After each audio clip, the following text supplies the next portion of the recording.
Pemirsa, upaya penyelundupan narkotika melalui jalur penerbangan internasional digagalkan petugas gabungan Bea Cukai Soekarno-Hatta dan Barreskrim Polri. Pelaku merupakan seorang pilot maskapai asing diduga memanfaatkan fasilitas khusus kru penerbangan untuk membawa puluhan ribu butir ekstasi.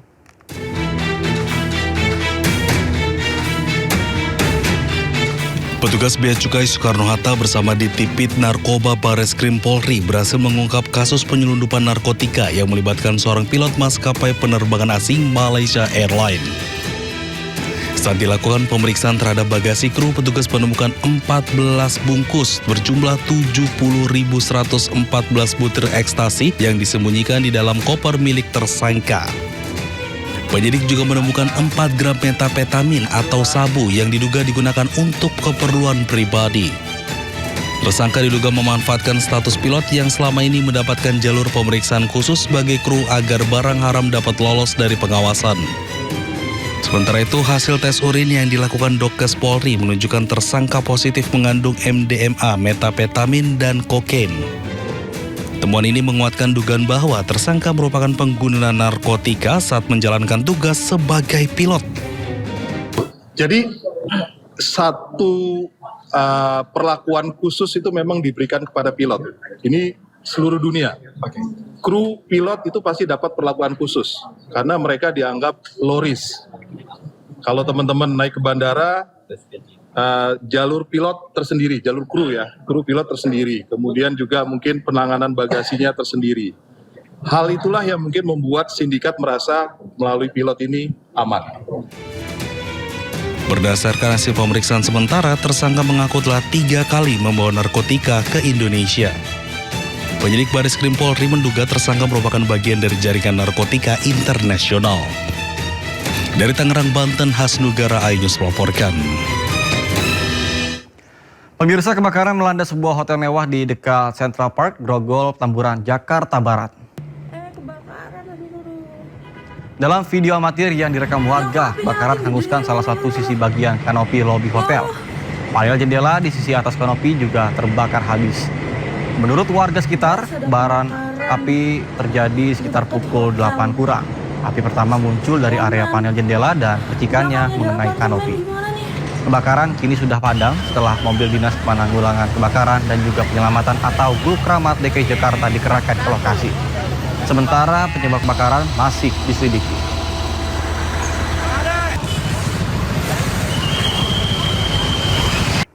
Pemirsa, video seorang warga merekam aksi oknum petugas Dinas Perhubungan Kota Bekasi, Jawa Barat diduga melakukan pungutan liar kepada sejumlah supir truk dan pick up. Bahkan korban diperas 1,7 juta rupiah hingga dengan 3 juta rupiah. Pulangin duitnya semua. 1.700.000 semua. Kamu jangan keluar dulu. Saya temannya Pak Dizik, Pak Teguh, Pak Zeno Baktiar. Sopir ini diminta 1,7. Kamu sini dulu kamu. Kamu yang nangkep truknya kamu. Saya teman Pak Dizik, pulangin duitnya 1,7. Ini di sopir. Ya, kamu kasih ke siapa? Yang nangkep kamu siapa? Ayo. Dari rekaman video amatir yang direkam warga, sejumlah sopir truk dan mobil bak menjadi korban dugaan pemerasan dan pungutan liar oleh sejumlah oknum petugas Dinas Perhubungan Kota Bekasi di pos Dinas Perhubungan Poncol di Jalan M. Hasibuan, Bekasi Timur. Sejumlah sopir dipaksa ke gerai ATM untuk mengambil uang sebesar Rp1.700.000 hingga Rp3 juta. Para sopir dipaksa menyerahkan uang ini untuk petugas Dinas Perhubungan Kota Bekasi usai surat-suratnya ditahan. Sejumlah oknum petugas Dinas Perhubungan panik saat aksinya direkam warga. Bahkan uang yang sebelumnya sudah diserahkan akhirnya disuruh dikembalikan lagi ke sejumlah sopir. Setelah rekaman video viral di media sosial, pos Dishub Poncol kini ditutup dan tak lagi ada aktivitas petugas Dinas Perhubungan berjaga. Bahkan Gubernur Jawa Barat Deddy Mulyadi geram dengan ulah para petugas. Saya sangat kecewa dengan perilaku oknum aparat Dishub Kota Bekasi yang melakukan tindakan pungli, pemerasan terhadap para sopir. Dan tadi malam saya sudah berkoordinasi dengan Wali Kota Bekasi karena mereka merupakan pegawai Pemkot Bekasi. Apakah di ASN, P3K atau P3K paruh waktu, saya sudah menyampaikan ke Pak Wali Kota Bekasi untuk dilakukan tindakan tegas dengan diberhentikan dari pekerjaannya secara tidak hormat. Aksi pemerasan dan pungutan liar oleh oknum Dinas Perhubungan dilaporkan sering dilakukan di Jalan Protokol Kota Bekasi. Oknum dan para petugas mengincar kendaraan luar daerah yang melintas dan diduga mencari kesalahan untuk dilakukan pemerasan. Dari Bekasi, Jawa Barat, Rahmat Hidayat, iNews melaporkan. Pemirsa, polisi melakukan olah TKP ulang untuk mengungkap misteri kematian Sumarna, Satpam BUMN Perum Jasa Tirta II Jatiluhur. Petugas juga mengerahkan anjing pelacak K9 guna menelusuri jejak pelaku dan juga korban. Tim Inafis Polda Jawa Barat diterjunkan untuk olah TKP ulang pada hari ke-8 pasca penemuan jasad Sumarna Security yang ditemukan tewas terborgol.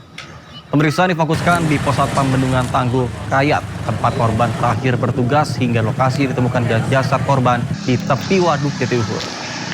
Dalam penyelidikan ini, Polda Jawa Barat juga menerjunkan anjing pelacak K9 untuk menelusuri jejak pelaku dan juga korban. Sementara pihak keluarga berharap polisi segera mengungkap kasus tersebut dan juga menangkap para pelaku. Yang saya lihat masih ada beberapa masyarakat yang ketakutan memberikan informasi. Nah, ketakutan ini hanya sebatas ya masyarakat mungkin masih takut dengan suasana kantor polisi.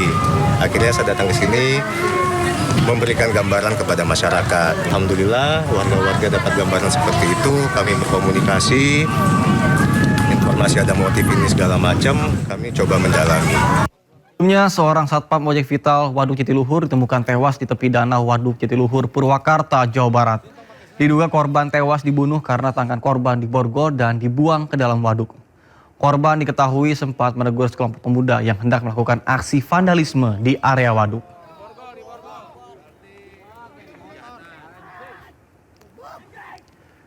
Pemirsa, massa yang tergabung dari kelompok pesilat menggeruduk markas debt collector di Surabaya, Jawa Timur.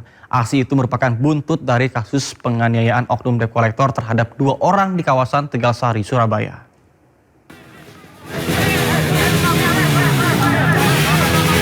Massa yang tergabung dari kelompok pesilat memaksa masuk dan juga menerobos barikade polisi dan TNI di Jalan Tuku Umar, Surabaya, tepatnya di markas debt collector. Aksi ini merupakan buntut dari kasus penganiayaan oknum debt collector terhadap anggota pesilat di kawasan Tegalsari, Surabaya, Jawa Timur. Massa aksi menuntut penegakan hukum serta mendesak aparat segera menangkap dan mengadili oknum debt collector yang menganiaya korban.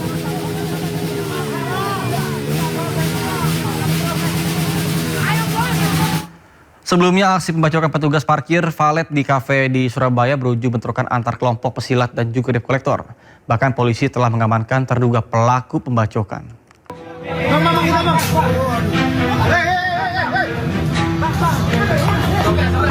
Bentrokan antara kelompok pesilat dan debt collector pecah di kawasan Jalan Tuku Umar hingga Jalan Kartini, Surabaya. Peristiwa ini buntut aksi pembacokan terhadap 2 petugas parkir valet di sebuah kafe di Jalan Basuki Rahmat yang terjadi sehari sebelumnya. Bermula saat kelompok debt collector mendatangi sebuah kafe untuk menarik sebuah mobil. Namun proses penarikan kendaraan tersebut dicegah oleh petugas keamanan dan parkir valet karena diduga debt collector belum dapat menunjukkan dokumen yang sah. Mediasi sempat dilakukan namun situasi berubah menjadi cekcok hingga berujung bentrokan. Kelompok debt collector kemudian kembali ke lokasi dan diduga melakukan penyerangan menggunakan senjata tajam. Akibatnya 2 petugas parkir valet mengalami luka-luka akibat sabetan senjata tajam. Berkomunikasi dengan ketua kelompok salah satu suku dan alhamdulillah yang bersangkutan bersedia dan kooperatif sehingga kemarin sore pelaku telah menyerahkan diri ke Polrestabes dan saat ini sedang dalam proses penyidikan. Berapa pelaku, Nan?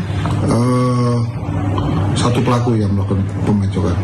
Polisi menyebut salah satu korban pembacokan diketahui memiliki keterkaitan dengan salah satu perguruan silat. Kondisi inilah yang kemudian memicu aksi balasan hingga terjadi bentrokan antar kelompok di kawasan Tuku Umar.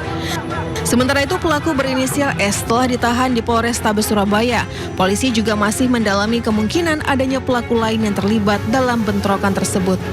Jadi kita sampaikan bahwa kita Polrestabes Surabaya ini terus bergerak, pokoknya pelaku-pelaku yang memang melakukan pidana kita akan proses. Tapi juga saya sampaikan bahwa jangan sampai nanti ada kelompok-kelompok yang melakukan aksi-aksi semacam aksi solidaritas atau balasan. Percayakan kepada kepolisian untuk melakukan penegakan hukum.